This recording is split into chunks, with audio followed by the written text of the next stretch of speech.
नमस्कार दोस्तों, आपका स्वागत है आपके अपने YouTube चैनल कुशवाहा एकेडमी पर। आज हम लोग पढ़ेंगे ध्वनि का दूसरा वीडियो।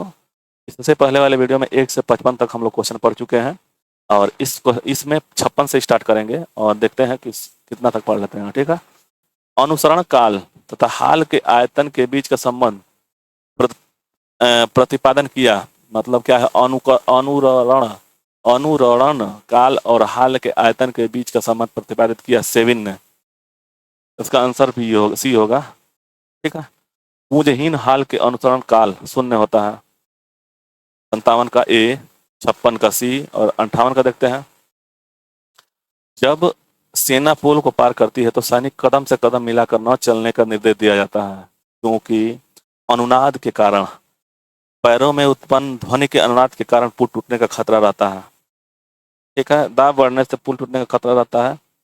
ये नहीं, ये वाला बी होगा। पैरों से उत्पन्न ध्वनि के अनुनाद के कारण पैरों को टूटने का खतरा बढ़ जाता है। चलिए, 59 नंबर क्वेश्चन है कि हम रेडियो की घुंडी घुमाकर स्टेशनों के कार्यक्रम को सुनते हैं, यह संभव है अनुनाद के कारण। चलिए नेक्स्ट क्वेश्चन पे चलते हैं। 60 नंबर की कहा जाता है कि जब तानसेन गाता था तो खिड़की के कांच या कांच के गिलास टुकड़े टुकड़े हो जाते थे। ऐसे में संभव ध्वनि किस गुण के कारण होता है? अनुनाद के कारण। ठीक है। 61 हो गया। 61 क्वेश्चन है कि जब हम जल के नीचे सुराही भरने के लिए रखते हैं तो सुराही भरती है, जबकि वैसे वैसे हम विशेष प्रकार की ध्वनि सुनाई देती है। इसका कौन सा है? तो अनुनाद के कारण। ठीक है।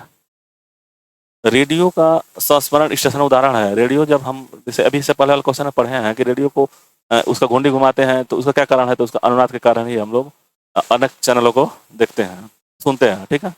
63 नंबर क्वेश्चन है, जब किसी स्थान पर 2 लाउड स्पीकर साथ साथ बजते हैं तो किसी स्थान पर विशेष बैठे श्रोता को उनकी ध्वनि नहीं सुनाई देती है। इसका कारण क्या है? क्या कर रहा है कि जब किसी स्थान पर 2 लाउड स्पीकर साथ साथ बजते हैं, जब किसी स्थान पर 2 लाउड स्पीकर साथ साथ बजते हैं तो किसी स्थान विशेष पर बैठे श्रोता को इनकी ध्वनि नहीं सुनाई देता है। इसका कारण क्या है? कारण व्यक्तिकरण के कारण होता है। व्यक्तिकरण के कारण। ठीक है। तो इसका आंसर बी हो जाएगा। 64 नंबर क्वेश्चन है कि समुद्र में स्थान स्थान पर ऊंचे प्रकाश घर लाइट हाउस बनाए जाते हैं। समुद्र में स्थान स्थान पर ऊंचे प्रकाश लाइट हाउस करना, जहाँ पर सबसे बड़े सायरन बजाकर हजारों जहाजों का संकेत भेजते हैं। कभी कभी जहाज नीरव क्षेत्र में पहुंच जाते हैं जहाँ सायरन की ध्वनि सुनाई देती है। ये नीरव क्षेत्र ध्वनि तरंगों के किस गुण के कारण निर्मित होती है? व्यक्तिकरण के कारण।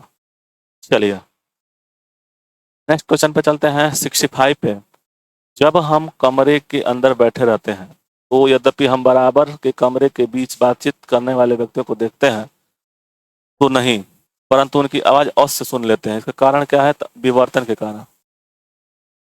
जब हम कमरे के अंदर बैठे रहते हैं तो यद्यपि हम बराबर के कमरे में बातचीत करने वाले व्यक्तियों को देखते तो नहीं है, परंतु आवाज सुन लेते। तो विवर्तन के कारण। ठीक है। 66 है कि किसी ध्वनि के स्रोत आवृत्ति से होने वाले उतार चढ़ाव को क्या कहते हैं? तो उसको डॉपलर प्रभाव कहते हैं। आवृत्ति में होने वाले उतार चढ़ाव को डॉपलर प्रभाव कहते हैं। डॉपलर प्रभाव किससे संबंधित है? ध्वनि से। ये याद रख लीजिए कि डॉपलर प्रभाव किससे संबंधित है? तो डॉपलर प्रभाव ध्वनि से संबंधित है। वो किससे? ये एक परिभाषा दिए थे कि जब मान लीजिए कहीं हम खड़े हुए हैं, रेलगाड़ी जब आती है तो उसकी आवाज जो सीटी होती है उसको ज्यादा सुनाई देता है। जब वो दूर जाती है, नजदीक आती है, इस आदमी से नजदीक आती है तो आवाज ज्यादा सुनाई देता है, दूर जाती है तो उसकी आवाज कम सुनाई देने लगती है। वो डॉपलर के प्रभाव के कारण, यानी कि ध्वनि की ही आवाज के लिए संबंधित है। ठीक है। पास आती हुई रेलगाड़ी की सीटी, देखिए 68 है कि पास आती हुई रेलगाड़ी की सीटी की आवृत्ति और तीक्ष्णता बढ़ती जाती है। ऐसा किस घटना के कारण होता है? डॉपलर प्रभाव के कारण। ठीक है। और आगे बढ़ते हैं 69 पे। आर्द्रता वायु ध्वनि वेग शुष्क वायु की तुलना में अधिक होता है, क्योंकि आर्द्र वायु में घनत्व तो कम होता है, शुष्क वायु की तुलना में घनत्व तो कम होता है। शुष्क वायु की तुलना में घनत्व कम होता है। आर्द्र वायु का घनत्व जो होता है शुष्क वायु से कम होता है। इसी कारण हमको शुष्क वायु की तुलना में अधिक सुनाई देता है किसमें? आर्द्र वायु में ध्वनि का वेग शुष्क वायु की तुलना में अधिक सुनाई देता है। चलिए नेक्स्ट क्वेश्चन पे चलते हैं। 70 नंबर क्वेश्चन है। 70 क्वेश्चन है कि निम्नलिखित में से कौन सा सही है? ध्वनि का वेग ठोस में अधिक होगा, गैस में न्यूनतम होगा। ये तो हम लोग पढ़े हुए हैं इससे पहले वाले वीडियो में। यहाँ पे भी समझ लीजिए कि सबसे ज्यादा किस में होता है? तो ठोस में, उसके बाद से द्रव में, उसके बाद से गैस में। ठीक, तो सबसे ज्यादा किस में होता है? तो ठोस में, सबसे कम होता है तो गैस में। तो इसमें आंसर क्या दिया हुआ? माध्यम की प्रकृति पर निर्भर नहीं करता है। नहीं, ध्वनि जो होता है माध्यम की प्रकृति पर भी निर्भर करता है।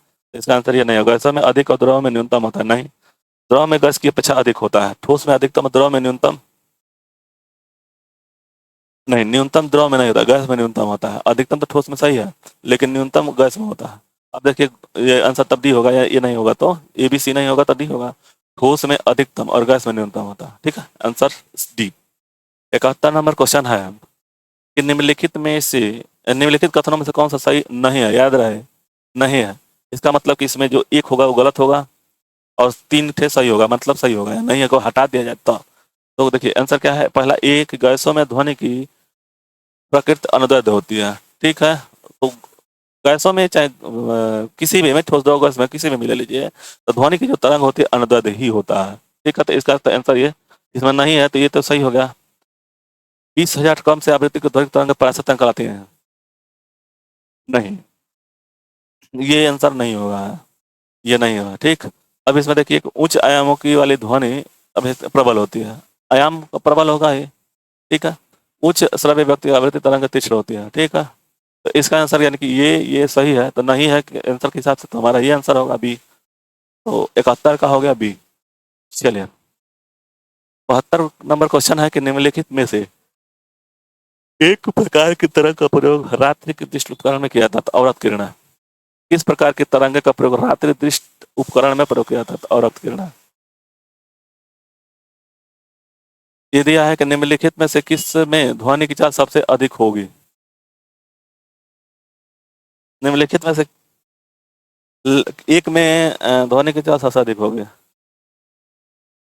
ठोस में, ठोस में होगा। वाई दिया है, ये भी वाई दिया है, ये जल दिया हुआ है, तो सब ठोस में नहीं होगा। चलिए तो 74 नंबर क्वेश्चन है कि एक जेट वायुयान 2 माइक के वेग हवा में उड़ रहा है तो ध्वनि का वेग 232 घंटे वायु की चाल क्या होगी? ठीक है, 2 माइक से यानी कि इसका 2 से गुणा कर लीजिए इसमें, तो हो जाएगा 664। इसका आंसर डी होगा। लगभग 20, देखिए ये वाला क्वेश्चन इससे पहले भी आया है, कहीं देखा है। 20 सेंटीग्रेड तापमान पर किस माध्यम में ध्वनि की गति अधिक होती है? तो लोहा में। ये क्वेश्चन पूछा था, फिर से रिपीट हुआ है। चलिए नेक्स्ट क्वेश्चन पे चलते हैं। 76 पे कि जैव पद्धति में, एक जैव पद्धति में जिसमें पराशरत तरंग ध्वनि का उपयोग किया जाता है सोनोग्राफी में। पराशरत तरंग का प्रयोग किसमें? तो सोनोग्राफी में किया जाता है। ठीक, चलिए 77 नंबर क्वेश्चन है कि कौन सी तरंगे सूक्ष्म तरंग संचरण नहीं करती हैं? कौन सी तरंगे सूक्ष्म संचरण नहीं करती हैं, शून्य संचरण? तो इसका हो जाएगा ध्वनि सी। देखिए दे रहा है कि यदि डब्ल्यू भी ए भी डब्ल्यू और एस क्रमशः वायु, जल और इस्पात में ध्वनि का वेग। देखिए इस्पात में क्या होगा? जैसे मान लीजिए इसका हो गया सी, इसका हो गया ये वाला और इसका हो गया ए, वायु एयर, तब क्या होगा? ये एयर हो गया, वाटर हो गया, तो वाटर बाद में, ये पहले मैंने ये वाला पहले, yes W A, yes W A. ठीक है, तो इसमें सबसे ज्यादा, इसके बाद से इसमें, तो अब ऑप्शन में देखिए कौन सा है? एस डब्ल्यू ए, यानी बड़ी है तो सबसे ज्यादा एस में, यानी कि आंसर ए हो जाएगा। ठीक है, चलिए ध्वनि तरंग नहीं चल सकती है, नहीं चलती है किस में? ठोस द्रव गैस में तो चलती है, निर्वात में नहीं चलती है। ठीक है, इसका आंसर डी हो जाएगा। 80 क्वेश्चन, वह उपकरण जो ध्वनि तरंगों की पहचान रिजुरेखन के लिए प्रयुक्त होता है, सोनार। ठीक है, सोनार कहाँ प्रयोग किया जाता है? तो सोनार का प्रयोग हम लोग करते हैं नौ संचालन में, संचालक में। ठीक है, नौ संचालकों वाले के द्वारा किया जाता है सोनार का प्रयोग।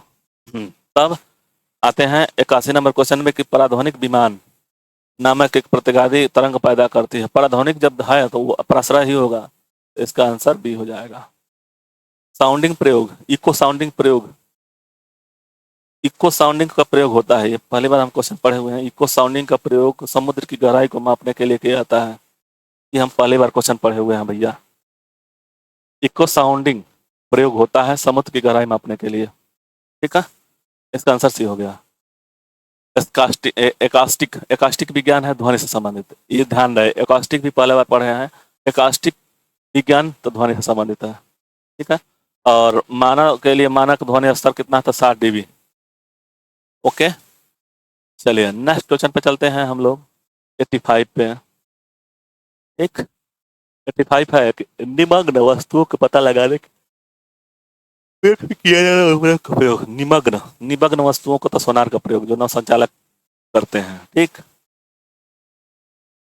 86 है कि मेघ गर्जन सुनने पर व्यक्ति अपना मुंह खोलता है जिससे कि मेघ गर्जन सुनने का पर व्यक्ति अपना मुंह खोलता है। मेघ गर्जन दोनों कणों के पटल पर हवाई के दाब को बराबर करने लगते हैं, तो इसका आंसर भी हो जाएगा, ठीक है। चलिए और फिर आगे बढ़ते हैं। हमको लग रहा है किसी में खत्म हो गया क्या। 87 नंबर क्वेश्चन है, वायु के तापमान में परिवर्तन से ध्वनि का निम्नलिखित में से कौन सा गुण प्रभावित होगा। आवृत्ति।